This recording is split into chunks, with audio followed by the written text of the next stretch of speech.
Hello and welcome to the latest episode of the All Sports Betting Podcast, Cricket World Cup 2019. And we're here to preview the massive clash on Tuesday between Afghanistan and Sri Lanka.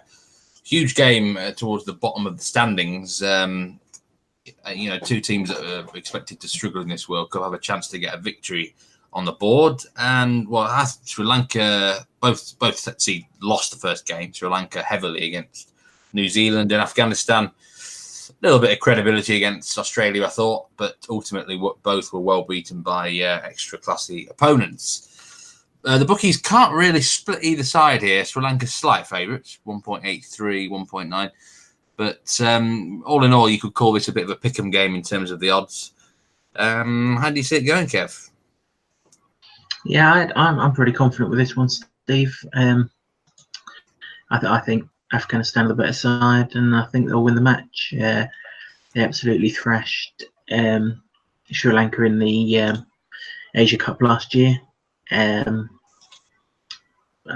probably expect something similar here. 91 runs was the margin of victory in that game. If anything, Afghanistan have kicked on again, and Sri Lanka are weakened again. One or two players in their side that day, which would certainly have improved this current one. I see nothing really to suggest why Afghanistan can't win this game. Even when these two met back in the 2015 World Cup, when Afghanistan were just really getting going, Sri Lanka only won by 4 wickets, and Mahela Jayawardene hit a century that day. Or there's no Mahela Jayawardene or anything like that in this side. In fact, Mahela Jayawardene could get in this side batting left-handed with a blindfold, based on what we saw the other day. Afghanistan, they put up a more than creditable showing on Saturday. I thought there's not really a point in judging them against sides like Australia, England, maybe to a lesser extent India. But this is a game that you can certainly judge them on, and it's a game I think they'll come out on top in. Yeah, let's analyse that performance from Afghanistan, and they were really in trouble early doors against Australia. I think they were effectively 0 for 2 in some respects, having lost their two openers who are supposedly their two best batsmen. At that point, I actually said to you, are they even going to make 50? Which was half jokingly, but part serious. And I thought they did really well to recover, actually. There's a few players, I've never heard of them myself. I thought the number 3 guy got 40-odd, applied himself pretty well. And they did well to get 200, didn't they, against Australia? Forget the bowling to the Australian batsmen. I think they always were going to get carted around a bit. But, fair play for them knocking up 200 there. I think it's respectable. And it probably gets players down the order confident, I suppose, which is good. The two openers are obviously probably good enough to rebound from the disappointment in that match. But let's talk about the Sri Lankans now. And they're an absolute disgrace, I thought, against New Zealand. I mean, Matt Henry was getting, 3 or 4 wickets? Matt Henry is not that great a bowler, is he, really? They were... He's not, but... I mean, he did guide Kent to the 50-over final last year, didn't he? So, I mean, he's not bad in English conditions. That warm-up game, which we highlighted last week, he obviously just ran into the West Indies on a bad day, didn't he? But Matt Henry or no Matt Henry, Sri Lanka are not a good side. I mean, I've said it every podcast we've done where we've mentioned them. They're not a good side. If they were a good side, they'd have got rid of a bit of dead wood by now, but the simple fact is there's no one to replace them. If they're going to play Angelo Matthews, it's pointless batting him at 6. Let him take some responsibility up the order. He's their best player even now. The only shining light, if indeed it was a shining light, was the captain, wasn't it? He's not exactly going to score very quickly, so team's probably quite happy to have him at the crease. So not a lot to like about Sri Lanka at all. Even less after that game. I didn't even see their bowling to New Zealand. It was an absolute... New Zealand won by 10 wickets, I think. But, did you see much of the bowling performance? Did it look as bad as we expected? Not really. I mean, when you defended 130, or you've not got a chance anyway, have you? There was an awful lot of talk about the Cardiff wicket, wasn't it? Because it looked green, but that's fine. That's how Cardiff wickets are. I dare say they're going to play this game on that wicket, which is why there was a lot of green grass on it just to make sure it holds up for this game.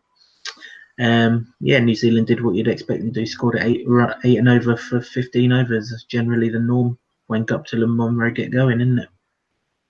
You're going with Afghanistan to win the game and also Afghanistan to hit the most sixes.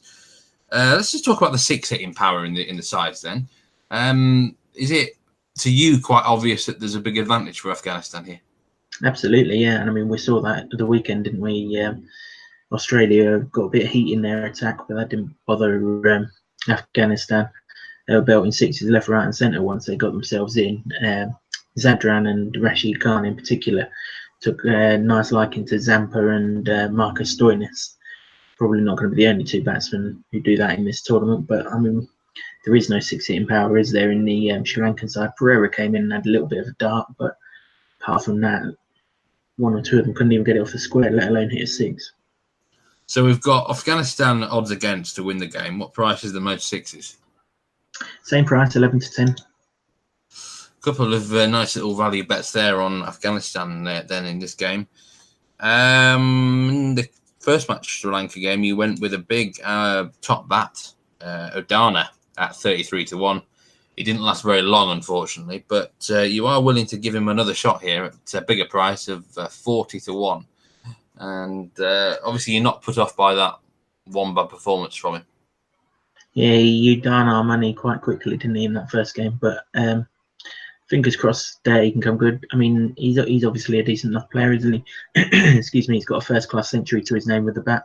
I highlighted those performances against Sri Lanka in that podcast that we did the other day. He's also taken New Zealand to the cleaners in the past as well. So, you know, we might not have seen it the other day, but he is a big hitter, and this attack should be more hitter-friendly than the one that he faced the other day.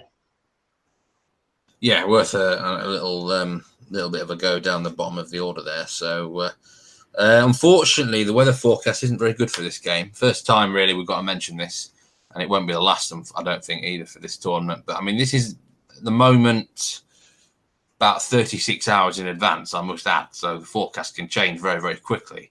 But at the moment, from between certainly 1 o'clock to 4 o'clock in the afternoon there's an 80% chance of heavy rain. So, as I say, take that with a pinch of salt. But it's probably a good time to mention in terms of cricket betting, you've really got to look at each bookmaker specifically what their rules and regulations are with reduced overs matches. Because there's a lot of different quirks out there, isn't there, that you've got to be careful of. You know, sometimes you might think, yeah, I'm going to get a void bet here because of the weather, but actually it holds up and vice versa. So be careful with these rain-affected games. Isn't that right, Kev? Absolutely, yeah.